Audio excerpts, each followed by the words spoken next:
अस्सलाम वालेकुम एवरीवन, कैसे हैं? उम्मीद है सब खैरियत से होंगे। तो वेलकम है आपका हिनाज तड़का में। आज हमारे किचन में बन रहा है बहुत ही मज़ेदार सा कॉफ़ी क्रंच केक।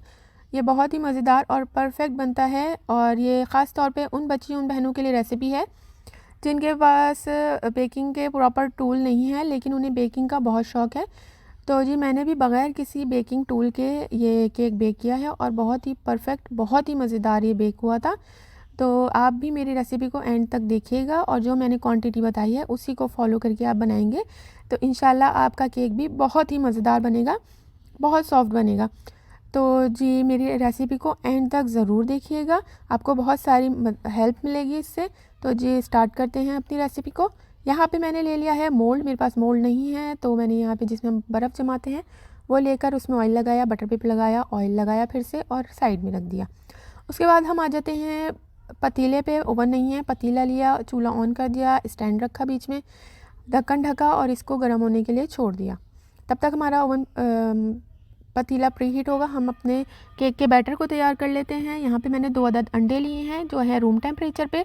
सफ़ेदी अलग कर दी है, जर्दी अलग कर दी है। उसके बाद हम सफ़ेदियों को फेंट लेंगे, बग़ैर बीटर की मैंने ये फेंटे हैं, देखें डबल हो गए हैं ये। अब मैंने ये देखें, आप कप देख सकते हैं जो चाय पीने वाला कप होता है, मैंने उसी से सारी मेजरमेंट की है। तो मैंने ये चीनी ली है, पिसी हुई चीनी है, आप सिंपली घर में पीस लीजिएगा चीनी को। और फुल भरकर चीनी नहीं ली है मैंने, इसमें से एक कप में से आप 1 टेबल स्पून निकाल देंगे, उतनी हमें चीनी चाहिए होगी। आहिस्ता आहिस्ता करके आप चीनी डालते जाइएगा और इसे फेंटते जाइएगा। उसके बाद हमने इसमें अंडे की जो जर्दी थी वो शामिल करनी है एक एक करके। वो शामिल करने के बाद हम इसे रख देंगे साइड पे। उसके बाद हम आ जाते हैं अपने ड्राई इंग्रेडिएंट्स पे। ड्राई इंग्रेडिएंट्स के लिए हमें चाहिए होगा मैदा। देखिए मैदा भी उसी कप से मैंने लिया है और पूरा फुल भर कर नहीं लिया है, उसमें से भी 1 टेबल स्पून आप निकाल देंगे तो उतना हमें मैदा चाहिए होगा। उसके बाद हमें 1.5 टेबल स्पून भरकर हमें कोको पाउडर चाहिए, ये मैंने डाल दिया है। उसके बाद 1 टीस्पून बेकिंग पाउडर है, ये भरकर नहीं लीजिएगा। और ये 1 कॉफ़ी का साशे था मेरे पास, वो मैंने इसमें ऐड कर दिया है। अब मैं इन सारी चीज़ों को जो है वो छान लूँगी अच्छी तरह से, कोई लम्स ना रहें। ये मैंने छान लिया था।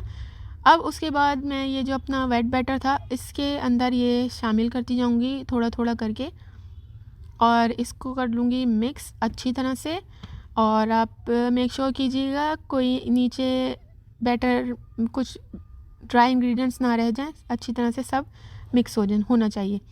उसके बाद ये मैंने दूध लिया है, 1/2 कप से भी कम है ये दूध और रूम टेम्परेचर पे है, इसको भी मैं ऐड कर दूँगी। अब मैं इसको मिक्स कर लिया है अच्छी तरह से। अब इसके अंदर मैं डाल दूँगी ऑयल। ऑयल भी मैंने 1/2 कप से कम लिया है और इसको भी मैं कर दूँगी मिक्स। उसके बाद मैं इसमें डाल दूँगी वनीला एसेंस के 2-3 ड्रॉप्स, मिक्स कर दूँगी और इसको मैं ट्रांसफ़र कर दूँगी मोल्ड में, जो हमने मोल्ड ग्रीस करके रखा हुआ था। सारा बैटर इसके अंदर ट्रांसफ़र कर दूँगी और उसके बाद इसको कर दूँगी मैं टैप। अच्छी तरह से टैप करिएगा 3-4 बार, ताकि इसके अंदर से जो हमारे ये बबल्स आ रहे हैं ये निकल जाएं और हमारा बैटर स्मूथ सा हो जाए। अब मैंने जो प्री हीट किया हुआ था अपना पतीला, बहुत एहतियात के साथ अब इसको रखिएगा क्योंकि पतीला होगा गर्म। ये मैंने रख दिया था इसके अंदर और इसको ढक दिएगा और आप इस चीज़ को मेक श्योर कीजिएगा कि आपकी हीट बाहर ना निकले, अच्छी तरह से कवर करके रखिएगा। लो नहीं होनी चाहिए फ्लेम, हाई भी नहीं होनी चाहिए, मीडियम फ्लेम पे आप इसको 45 मिनट के लिए रखिएगा।